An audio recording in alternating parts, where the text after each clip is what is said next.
Welcome to Back to the Futures, the official podcast of the Futures Collegiate Baseball League, presented by ChangeUp. I'm Owen Shadrick, and joining me, as always, is my co-host, Johnny Maffey. Johnny, we had a fantastic interview with someone who's got one of the most unique journeys in the Futures League, Brett Hansen from the Vermont Lake Monsters. Really excited for everyone to hear this interview.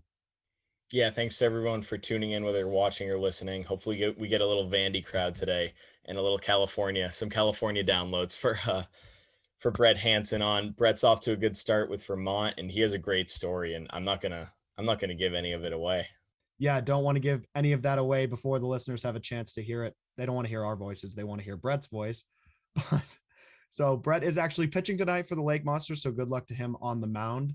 But in the meantime, we want to talk about some more baseball that happened this week. Johnny, what did you see? What I saw, what everyone's seeing is I was at opening night in Brockton where the Rocks lost to the Suns, and they haven't lost since. And I have been back to Brockton since, so it wasn't me. But they're on an 8-game tear, and Mike Galenkowicz won Tuesday's Player of the Night. He was a double shy of the cycle, so we'll have to ask him why he didn't hit a double at some point. He had 5 RBIs, and Brockton's hot. Brockton is red hot. So hot that they also had the pitcher of the week in Dylan Ryan, who had 14 strikeouts in 7 innings pitched this past week. So congratulations to him. The Pittsfield Suns are also red hot on offense as Jackson Appel won Player of the Week. He hit .429 this week. Really excited for this interview. We're not going to have you wait any longer. So we present our interview with Brett Hansen. Let's roll. At this time, we are honored to be joined by our next guest, who is a starting pitcher for one of the 2 new teams in the Futures League. It's Brett Hansen of the Vermont Lake Monsters. Brett, thank you so much for joining us today. How are you? Thanks for having me, Owen. Excited to be here. Just, getting ready for another game today. Doesn't end. No, it doesn't end in the Futures League, and that's what we love about it. And we're going to get right into it here. How did the Lake Monsters contact you about playing for the team, and how does a California kid end up playing for Vermont? Actually, the Lake Monsters never contacted me. My pitching coach at Vanderbilt was actually pretty close with Pete Wilk, the head coach here. Like, they knew each other for years while recruiting, just out in the East. Brownie, our pitching coach, said it'd be a great opportunity, and I trusted him. Got on the phone with Pete, and he was like, he extended me an opportunity to come play here, and I was like, hey, never been to the Northeast. Figured it'd be a great experience, and it has been so far. So yeah, we're happy to have you in the Northeast. And before we talk more about the Futures League, we got to ask about probably one of the most unique baseball journeys in the Futures League being yours. You took 2 years off from baseball to serve on a Mormon mission in Houston, Texas. What was that mission like? What did you take away from it? And how important was it to serve on that mission? it was the most life-changing experience I've ever had in my life, ever. I'll be honest, I wouldn't trade that thing for the world. Would never trade it for the world. So I served.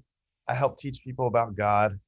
My goal was just to bring people closer to Jesus Christ.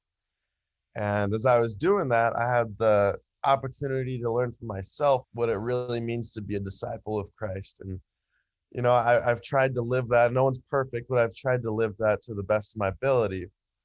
And I've gained a deeper knowledge of how the workings of God actually work here on earth. I spent some time in some pretty, some not so nice areas, to say the least. I feel like I learned a greater appreciation for what I had. I learned, a lot of diligence and love. And but this time we have here isn't about you. It's about other people. It's about taking care of other people and supporting other people. And as other people, you serve them, you gradually you grow yourself. You become a better person and a more godly man. And so that's one thing that I took away from the mission, and applying it to baseball specifically. It's allowed me to stay even. Baseball's a roller coaster, and I'd say before I went out, I wasn't very good at that. I rode the roller coaster. I was going up and down, but I'd say since then I've been able to pretty much keep myself even throughout a baseball season or seasons, and in this case, which is, you ride highs, you ride lows, but I feel like I've been able to stay right in the middle for the most part.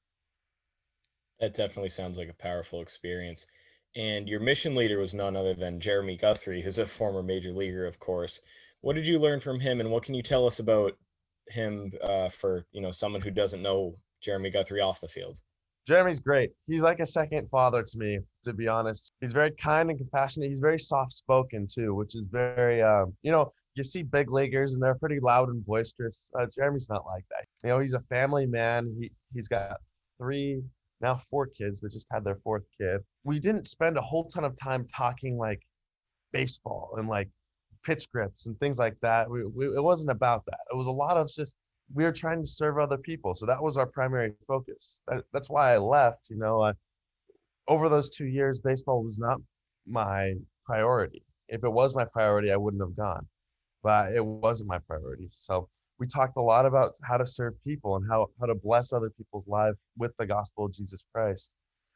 In doing that, the life lessons that I learned, and I'm sure he learned as well, because he served a mission in 99 in Spain. So he'd already been through the process. He helped me learn how to apply these life lessons to my life and to my baseball career the next year and in the future. And as I grow into, hopefully a long baseball career, he helped kind of bridge the gap and connect these things so that I can apply them in my life as I go forward. So he's an amazing guy. I can't say more. I can't say less than, the best for him. Yeah, it sounds like he's a great guy. So you talked about the roller coaster and you talked about baseball not being your priority these 2 years, other than, you said it yourself, you wouldn't have done it if baseball was. How important is that at a young age to, do that when you can? And so how important was it for you to do this now? Obviously very important. Yeah. I went. So, yeah. I had opportunities to play pro ball out of high school. I could have gone straight. If you look at the timing of my commitment to Vanderbilt, I possibly could have been there in that World Series team. Obviously that I told them that I wasn't going to be there. So it was super important to me. And that's why I went. You don't go half-heartedly. If you go half-heartedly, you're not going to get anything out of it. And you're going to waste your own time. I'm not about wasting my own time. So I was all in, and I was like, I just wanted to experience this. It's a once in a lifetime experience that you can have the chance to bless other people's lives in a foreign place in serving my Savior, Jesus Christ. Anything that we can just have here on earth over a game. So, and that's why I wanted to do it. I did it because I loved God. That was really it. Yeah, that's an incredible experience and one that you'll never forget. And you've touched on it. You're now committed to play baseball at Vanderbilt, one of the best baseball programs in the country. What is your relationship like with manager Tim Corbin, and what led to you going to that school? Coach Corbin is the most quality person you will probably ever meet. He just gets it. I don't know if there's a better way to put it. He just gets it. He knows when the players need to play, because I was there this last year. He knows when the players just need to play, and he takes a step back and lets the players play like it's their playground. He knows when to coach. He knows when to be firm, but he also knows when to take a step back. He runs a very tight ship, but the players actually run the tight ship out of love for him. And it's a special place. It really is. He's a father figure as well.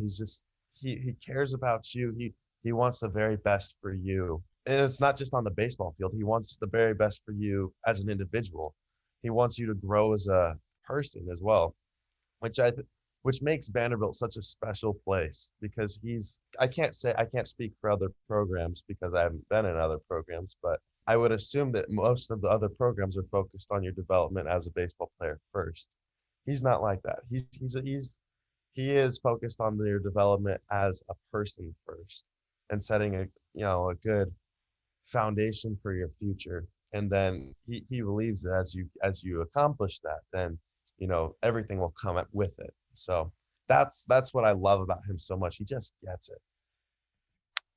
Yeah, that's great to hear. And it's very important for a manager to think of you as a person as well as a baseball player. So that's awesome to hear.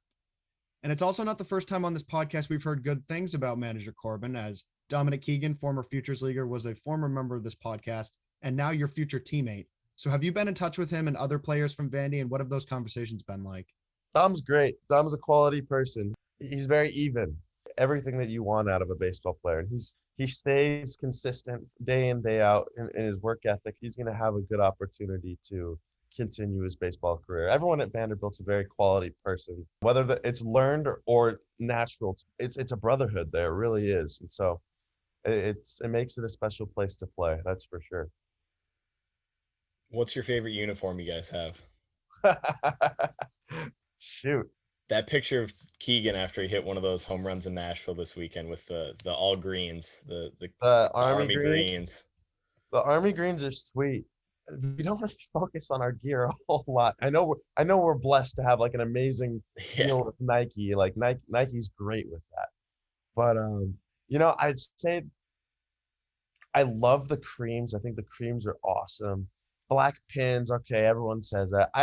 I personally, the Army greens are just so unique, and we have some Army green cleats this year as well, which kind of added to the flair a little bit. I love that. I love those, and I love that we get to honor our military in wearing those colors. So I have some family that spent some time in the military, grandparents and whatnot. So it kind of makes it a little bit more of a special connection. And so more on the technical side of baseball, Kumar Rocker and Jack Leiter are two guys at Vandy that are projected to go in the top 5, maybe even higher. Have you talked to them at all and learned anything from them? Oh yeah. Yeah, they're they're awesome. Both of those guys are so quality. Kumar and Jack are they're actually really different in how they go about their business. And so you can learn a lot from both of them. Kumar, he is a dog. He's a horse. And when you watch him pitch and how he pitches and like his attitudes in the lab where we're like putting in work, and he looks like it and is built like it acts like a true ace. Jack's a little bit more quiet and he's a little more serious, but such like a quality person. You can just tell that he knows how to act with other people, and he has this genuine care. They both have a genuine care for other people. But Jack's a little more quiet. He's a little more reserved, but he has a purpose with everything that he does. They're both, whoever gets either of them, they're getting like, who knows? They might come back to Vanderbilt. Would be nice.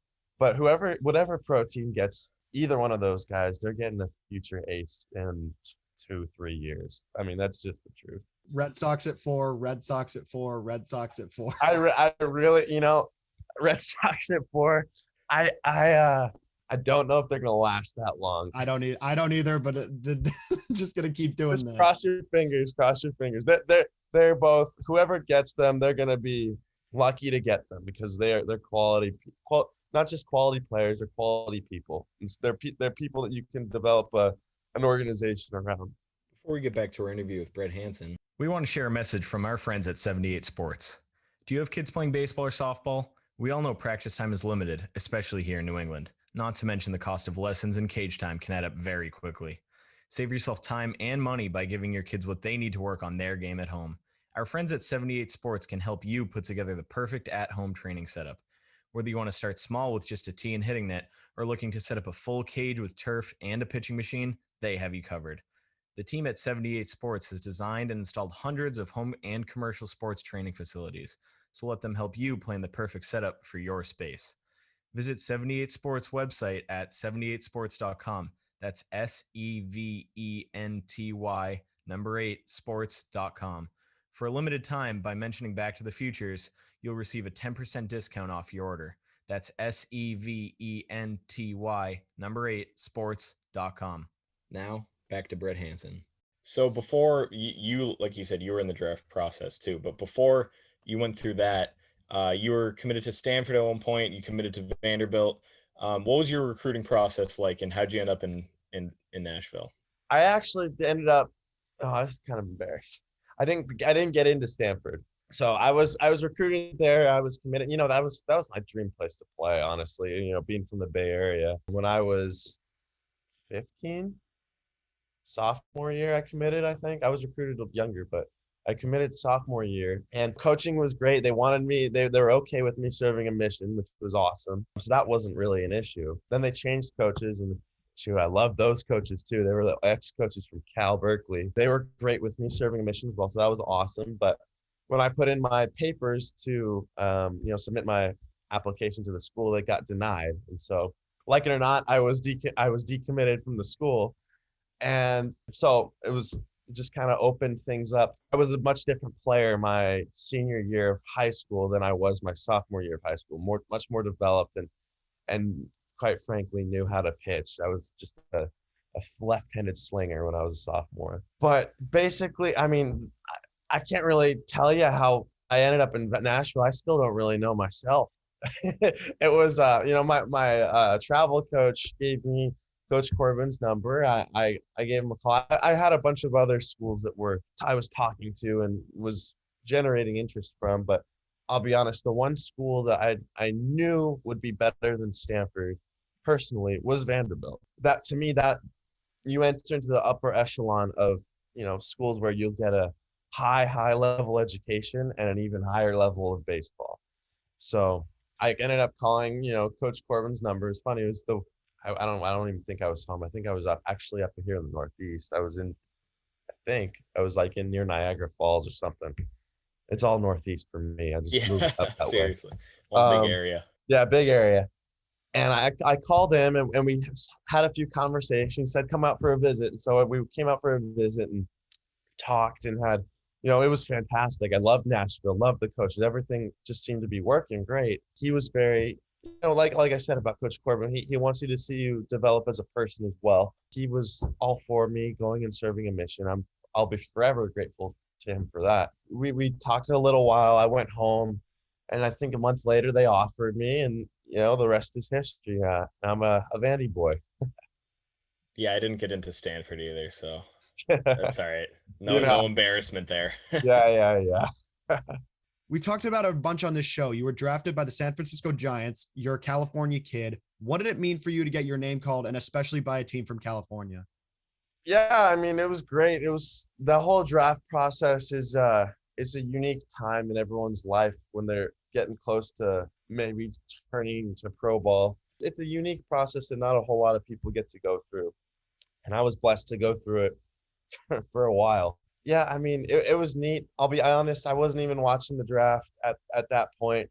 I watched through the first 4 rounds, because there was a little more of a chance there. But once it was after the 4th round, I was like, all right, I'm going to swim in the pool with my family. I'm out of here.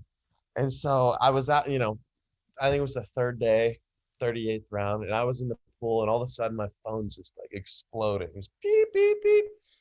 Getting a bunch of texts and a bunch of just like people said, hey, congrats. And I opened up my phone. I was like, what? Congrats for what? I don't even know what happened. And I checked the draft boards, and sure enough, it was, I was picked in the 38th round by the Giants. It was really nice. The Giants are a fantastic organization. They have quality people working for them. They know it. They just seem like they treat people right in my connection to them. They're very good to me. Their area scout, Keith, was awesome. And, we got to know each other super well. It's a cool process to go through. It's a lot of emotion because you got a lot of people coming from a bunch of different directions at you. But yeah, I mean, it's cool. There's nothing more I can say. It's cool. Yeah, so part of that process is your on-field performance, which your senior year, you had a 1.59 ERA and just over 57 innings pitched, and you struck out over 70 batters. According to Perfect Game, you're the best lefty in the state. What was it like going to Foothill High School and growing up in that area? Oh, we're going back to live in the past, huh? Yeah, I mean, can't ignore those numbers. I try to not look at the rankings because to be honest, those don't mean anything at all. As far as like my stats and whatnot, it was better than that until my last outing. I kind of got lit up my last outing. But Foothill's a great place. I was surrounded by great people. We had an amazing team that year. A lot of us going to play Division I ball. If you go back and you look at the people that I played with at that school, that team, I want to say there was like 8 or 9 of us that have gone on to play Division I ball, which is neat. I got to play with my little brother too. He will be attending Vanderbilt too in the next coming years. So yeah, I mean, it was a special time. I was, those are my boys. So those are the day one boys. We grew up together. We grew as baseball players together. So, and I still keep in contact with a lot of them, which is really nice. That one of them, I was, I'll be honest, the past couple of days I've been watching him play on TV. He was in his regional. They lost to, it was Sam Nowitzki. He plays at University of Oregon. He's their third baseman, and they just lost to LSU, which kind of stunk. But I mean, it's fun to watch my guys from back in, the high school days, continue and have success at the next level. So that part's fun. Yeah, that's incredible. And seeing those guys on TV must be so cool. Before we get back to our interview with Brett Hansen, we want to share a message from our friends at On Demand Storage. Are you tired of living in clutter? Do you need more space around your home or office? Are you sick of visiting your self-storage unit? Does your business need a way to securely and conveniently store excess materials? On Demand Storage will pick up your items directly from your location and bring them in storage for you. When you want something back, give us a call and we can deliver it back right away. We bring convenience to the outdated self-storage process. Visit ondemandStorage.com and submit an inquiry. During sign-up, mention the Futures League and receive 50% off your storage pickup. Once again, that's ondemandStorage, all one word, .com. We now return to our interview with Brett Hansen. And you said it, we dug into your past, but it's time to come back to the present and back to the Futures League. What has the first 2 weeks been like playing for the Lake Monsters? It's fun. We got a great new owner, great general manager, Chris and CJ. They're both awesome. Morgan's awesome. He's kind of running the baseball ops show, and Coach Pete Wilk, he's quality. Yeah, having 20 years, I think he's like 20 plus years at Georgetown. He's spent his time in a very solid collegiate team. Georgetown, they're an upper echelon team. That's not just Joe Schmo. That there's a name built for them. So he's been awesome. The players, we're getting a nice cycle of players coming in right now as the regionals kind of finish up. So we've had a kind of a turnover a little bit as far as players go. But the people that are around us here in Vermont are quality people. We have a lot of fun together. We just like being around each other. If there's one thing that I've learned in the past year or so, it's the people that you're surrounded by are the ones that make your environment good and special. And I feel surrounded by great people out here who have high energy and just like playing the game, which is sometimes missed once you get into college ball. You want to always have that love of the game that you had as a little league kid, and that's what I feel like we're having here. We enjoy being around each other, we enjoy playing the game, and we enjoy who doesn't like winning. So it's been good.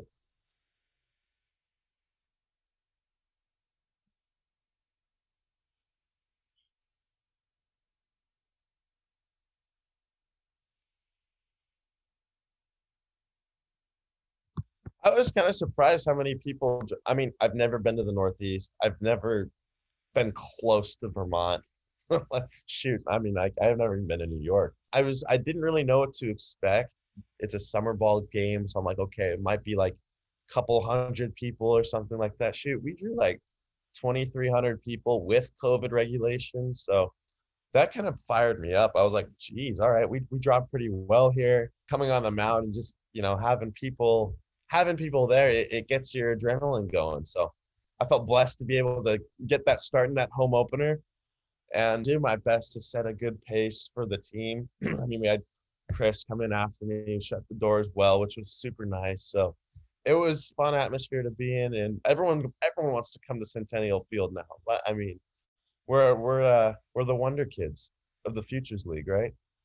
Yeah, totally. So was that your first start in 2 years? Yeah, I might want to extend that a bit. It was a little under 3 years. So 3 yeah. years. Oh, okay. We're Wow. starting about 3 years. So Not too shabby. no, it was a good. Welcome back. Thank you. I was very happy with how it. I think it was like 90 to 91. Popped a couple twos. Yeah, It felt good It was a good first start. That's, I think, the best way to put it. So how's the arm feeling? How'd you build up to that? I mean, it's good. It's a process to get stronger. Back in, I think back in high school, I popped like 1 or 2 5s, and I would be sitting around 90, 93. So on my arm strength's coming up. I did a lot of work at Vanderbilt, and they were great about like getting my arms strong. They're very cerebral about all these, the biomechanics of the body and the arm and how they work in sync together. So I was blessed to be able to learn a lot from them. Being here, it's different when you get a start and you get to actually play in a game. There's different adrenaline. There's a different amount of torque you put on your arm. And so I think just as time goes, my arm's just gonna get stronger and stronger, which is great. It makes me happy. Shoot, I didn't just pop 2 2s. I was like more sitting 90 to 92, hit a lot more with 92. So hopefully the trend just keeps going and my stuff just keeps getting better. And that's all you can ask for is daily progress. Yeah, we're excited to see it. And you mentioned it before we started recording. You're starting tomorrow on release day. So hoping the little podcast luck comes your way. Yeah. I would love some good luck, my man. Would love it. Heck yeah. And you mentioned the fans earlier, but how about a message to Lake Monster fans before we get to our final segment? Yeah. If Monster fans want to come and see a fun environment and see high numbers, big knocks, big home runs, and big strikeouts, and enjoy watching the radar gun light up, then you need to come to Centennial Field because it's a special place. We're surrounded by special people. It's kind of an environment that you don't get anywhere else because it's in between a minor league professional environment and a collegiate environment. You get the best of both worlds, which is super special. We're the only show in Vermont, so you got to come on out and support because we need you. We need your noise, and we need we need all the support that we can get. Yeah, really excited. You got me excited, and I work for the league, so I have to stay unbiased, but I'm excited for our next trip to Vermont. But in the meantime, we move on to our final segment. It's called Quick Hits. It's presented by Zephyr, the official on-field hat of the Futures League. Zephyr, high quality and innovative design since 1993. So, Brett, we wanted to ask a few more questions to get our audience to get to know you better. Is that cool? Go for it. All right, let's do it. Favorite baseball teammate, whether it was in high school, at Vanderbilt, or otherwise? I think my most favorite baseball teammate to be around and to like learn from was Kumar Rocker. He's a fun guy to be around, and I learned a lot from how he just acted on and off the field, treating success and failure. Definitely my favorite teammate. Awesome. And then how about favorite ballpark you've played in and one you've attended as a fan? Favorite ballpark I played in? That had to be the Coliseum. Playing in the Oakland Coliseum was a blast. It was for a PDP event. Nice mound, very nice mound. Had fun chilling in the bullpen with my boys from Northern California that, we're all over the place now, all across the country, but just had fun with them there. As a fan, it'd have to be a tie. I'm a Dodgers fan through and through. I bleed blue. I can't really say that once, pro ball starts calling, but like, I'm a Dodgers fan. So going to Dodger Stadium was like stepping on holy ground. It was special. But I went to a Miami Marlins game down in South Beach, and that was just a unique stadium. So I as far as like a cool stadium to like kind of just watch a game in and just different, Miami, because it's got a huge Latin American influence. As far as like an emotional connection, man, Dodger stadiums. Whew. Yeah, those are two quality stadiums for sure. And then how about a sports stadium or sporting event that's on your bucket list? I've always wanted to go to the World Series. I'm a baseball junkie, so the World Series, that's the place. That's where you want to be. That's electric. I'd much rather play in a World Series though if I got the chance to do that. But as far as a place to play at, or like just a stadium, I mean Fenway Park it's history. It's a lot of baseball history there. I would have said old Yankee Stadium. It kind of sucks that it got taken down, but right now it's got to be Fenway. That's awesome. And then I think obviously you mentioned it, but how about favorite big league team and big league player, whether it's current or historical? Yeah, Dodgers, not even a question. Like there's no comparison, which is kind of ironic that I was drafted by the Giants. Honestly, it was super ironic. And my favorite player is Clayton Kershaw. He's been my guy. I watched his rookie debut. I followed his career all the way through. I love what he stands for on and off the field. How he's a family man, God-fearing man, all around quality, from what I can get. But yeah, Clayton Kershaw, he's my guy. And obviously, this could go both ways as you are a pitcher, but whether it's Kershaw or somebody else, do you model your game after any pitcher or player in particular? I spend a lot of time watching video. So that's when I'm trying to feel something through my motion. Usually what I do is I'll go on Pitchers Nation, Pitching Ninja, go on YouTube and watch some of these guys, watch their mechanics and see how they load and whatnot.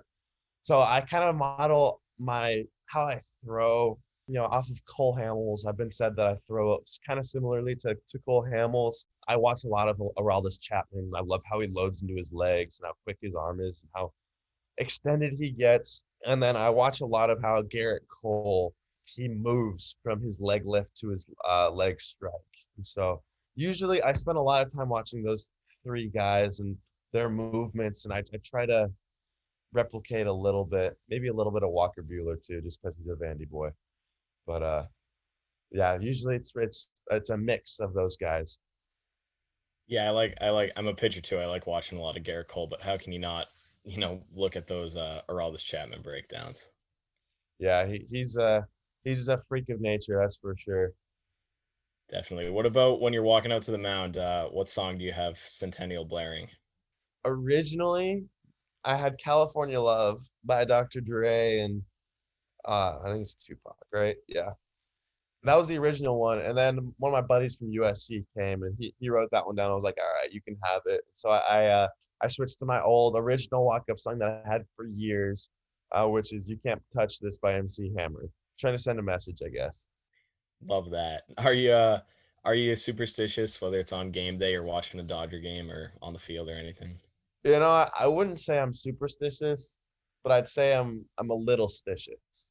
I got my spot on the if something good's happening, I'm not moving from my spot on the bench. I'm watching the game from the same spot. If something bad's like a little circus of errors or whatever, I'll move. That's for sure. I don't want to stick in the same spot. I'm usually a subway guy before my starts, so I think that's probably one of the things, maybe one of the only superstitious things I have is I'll go get a Subway sandwich before I start. So You got to tell us the order. Spicy Italian, man. You get a spicy Italian with about every vegetable you can get, minus no jalapenos and no spinach. And then you put the Chipotle Southwest and the sweet onion on it. And it's got to be on Italian urban cheese. All right, so that's what you have when you start, but when you're attending a game as a fan at Dodger Stadium or wherever, what are you getting at this concession stand? It depends. A lot of it depends on the stadium. Giants, they have a great bratwurst. So Giant Stadium, I'll get a good bratwurst. Coliseum in Oakland, they're kind of famous for their huge corn dogs. So I'll get that. Dodger Stadium, you got to get a Dodger dog. That's just kind of what it is. Miami, it was Miami's pretty sick because they got the Latin influence, and so I got a lot of just food from a bunch of different countries. Got empanadas from Colombia, tacos from Mexico, and a bunch of other just Latin food, which is kind of unique. Every ballpark's unique like that. They got their own thing. So. And are you more of a bubblegum guy or a sunflower seeds guy? Probably I'd have to go for the seeds. My dad's a dentist, and so I can't chew a whole lot of that sugary gum. So I'm if I can get the sweet and I think is it sweet and salty or sweet and sour, whatever, one of the two from David's, that's good. I'm a big cracked pepper guy from Spitz too.